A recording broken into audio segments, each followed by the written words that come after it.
Bonjour à tous, merci de nous rejoindre sur le plateau de Cela se passe en Savoie-Mont-Blanc, une émission coproduite avec le Conseil Savoie-Mont-Blanc. Ce mois-ci, pour m'accompagner et décrypter l'actualité de notre beau territoire, Christelle Pétex, vice-présidente en charge du développement durable de l'environnement des forêts du Conseil départemental de Haute-Savoie. Bonjour. Bonjour. Merci d'être sur ce plateau. Alors on va commencer avec un sujet qui vous tient particulièrement à cœur. Pour la 7e année de suite, le Conseil départemental de Haute-Savoie propose entre avril et octobre une sélection de sorties nature à travers tout le département.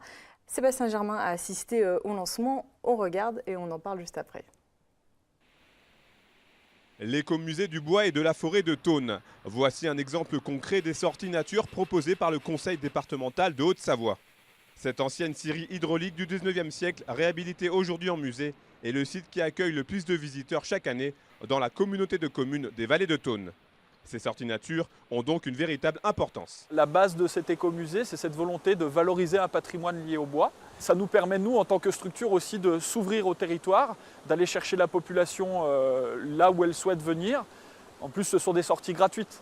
Donc ça permet à une grande partie de la population de profiter, de découvrir un environnement proche. Ce sont au total 240 animations gratuites organisées par des professionnels et des bénévoles sur l'ensemble du département, qui ont pour vocation de ramener les populations vers la nature. La Haute-Savoie est un département dynamique, il y a de l'activité, il y a de l'emploi, mais aussi son attractivité est liée à la qualité environnementale et nous devons protéger cette nature, mais mieux la connaître, la respecter. Et cette pédagogie très douce mais très efficace à destination des publics aux Savoyards, mais également des touristes s'ils veulent prendre le temps, c'est un gage de sécurité et de pérennité pour l'attractivité environnementale de la Haute-Savoie. Et pour rendre hommage à ce patrimoine naturel aux Savoyards, rien de tel que de mettre en avant les espaces naturels sensibles, la plaine du Fier ou encore l'étang de Crozagny à Saint-Félix, autant de sites qui ne demandent qu'à être connus. Pour la Haute-Savoie, en tout cas, il y a une ambition qui est forte.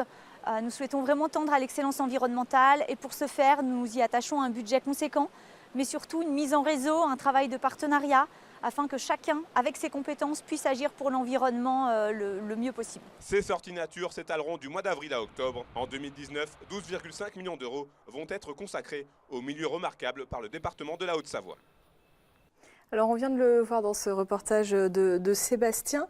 Ces sorties nature, l'objectif premier, c'est la sensibilisation ?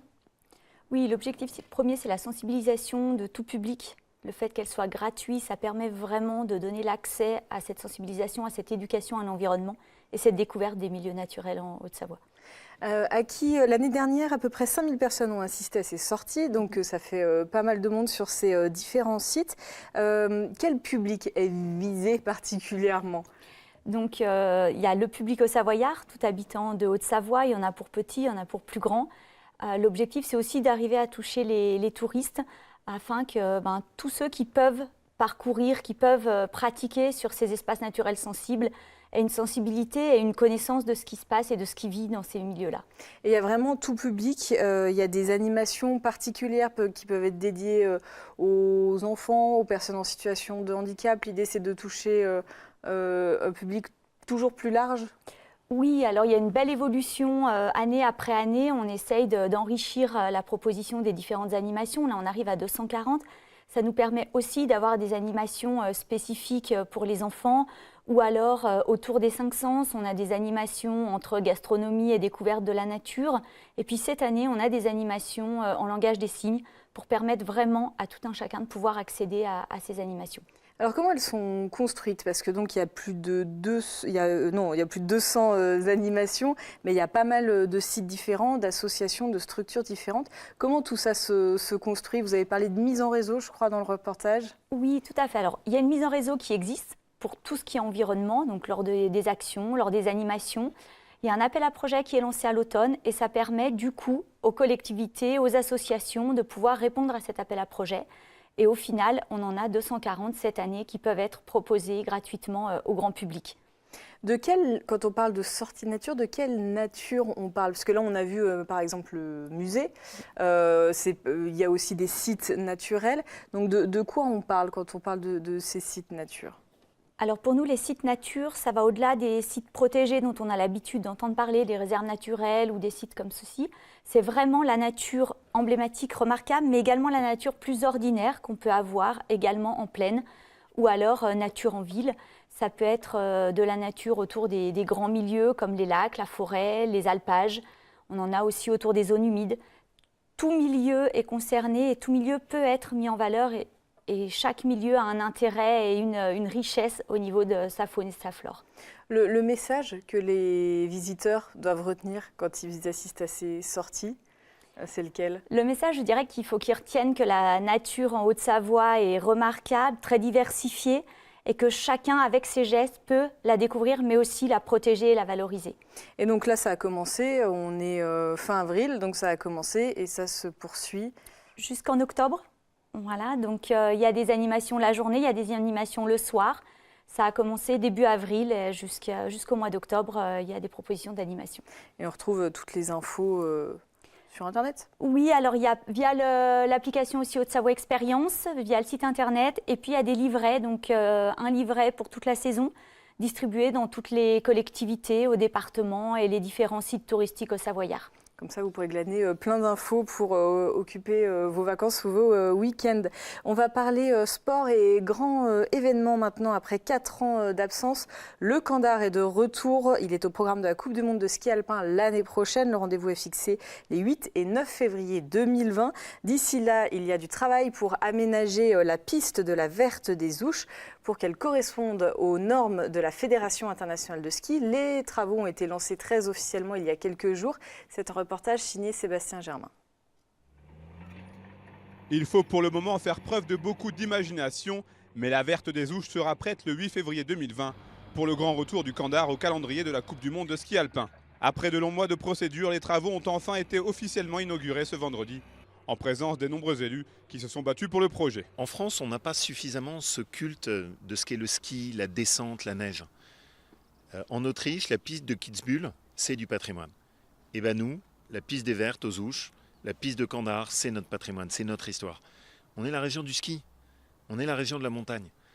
C'était indispensable qu'on préserve ça. 4 ans après les dernières épreuves, la mythique piste au Savoyard va être notamment remodelée dans sa partie basse. Au total, ce sont près de 80 000 m3 de remblais et de déblais qui seront nécessaires pour une configuration légèrement différente. La Verte des Ouches, c'est une piste mythique. Encore une fois, comme on dit souvent, ça part de tout là-haut de la montagne et ça arrive tout en bas dans la vallée.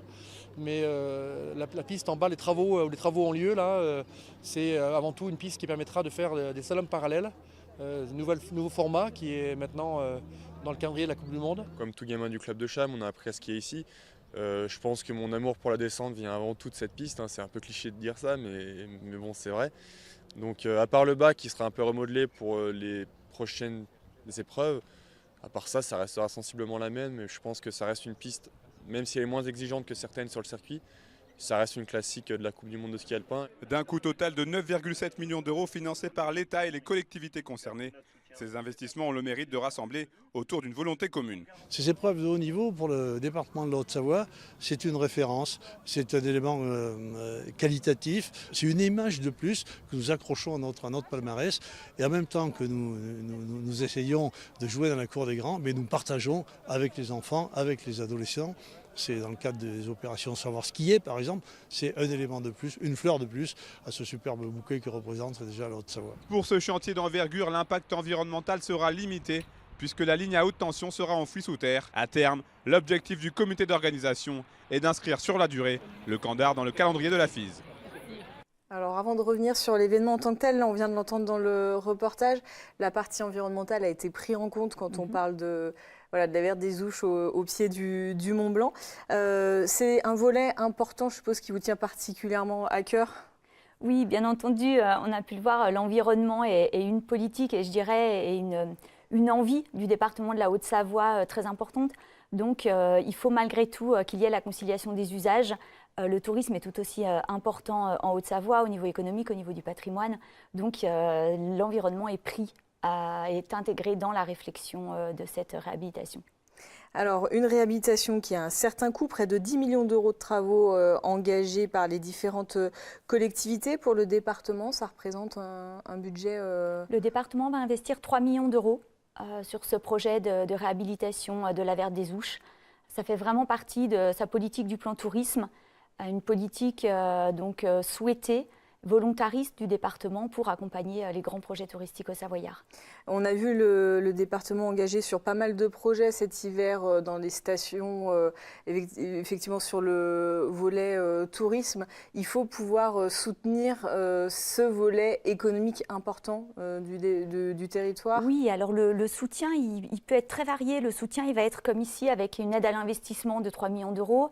Il a pu l'être sur la Coupe du Monde de biathlon avec un accompagnement à hauteur de 100 000 euros. Mais il est aussi auprès de tous les clubs, des sportifs de haut niveau. Et il commence dès le plus jeune âge dans les collèges, donc avec le savoir skier. Le président Monteil a pu en parler lors du reportage. C'est vraiment très important de sensibiliser et de permettre à nos collégiens et nos habitants au Savoyard de pouvoir découvrir aussi ce ski et ce tourisme. Alors, lors de la dernière édition, il y a plus de 30 000 personnes qui étaient au pied de la Verte. C'est une vraie vitrine, ces grands événements sportifs pour la Haute-Savoie? Oui, c'est une vraie vitrine médiatique, c'est une vitrine touristique. Ça amène énormément au niveau des retombées économiques. En Haute-Savoie, il y a à peu près 16 millions de nuitées. C'est à peu près 2 millions de retombées économiques touristiques pour le département. Et puis, c'est un patrimoine, c'est le patrimoine de la vallée de Chamonix que nous devons préserver et revaloriser aujourd'hui. Et bien donc, on se donne rendez-vous les 8 et 9 février 2020 au pied de la Verte pour encourager les Bleus. Merci beaucoup de m'avoir accompagné lors de cette émission. On se retrouve dans un mois pour un nouveau numéro de Cela se passe en Savoie-Mont-Blanc, une émission coproduite avec le Conseil Savoie-Mont-Blanc. Merci à vous de nous avoir suivis. Merci à toute l'équipe. À bientôt sur 8 Mont-Blanc.